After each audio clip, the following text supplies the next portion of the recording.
All right, now let me give you a 2-minute summary of everything you learned about error handling along with all the best practices.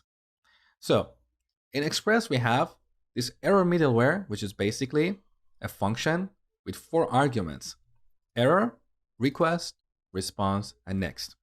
This function catches any errors in the request processing pipeline.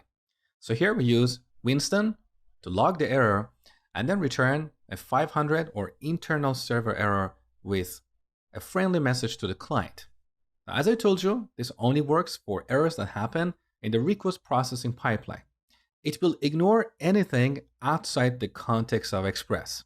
So if something goes wrong during our application startup, this function is not going to be executed.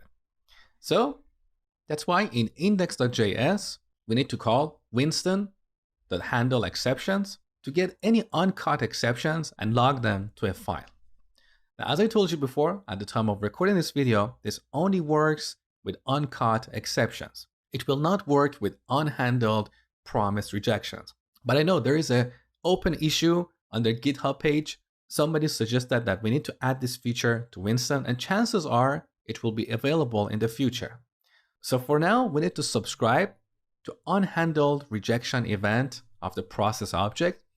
Here we simply throw an exception, and then Winston will get that exception, log it, and terminate the process.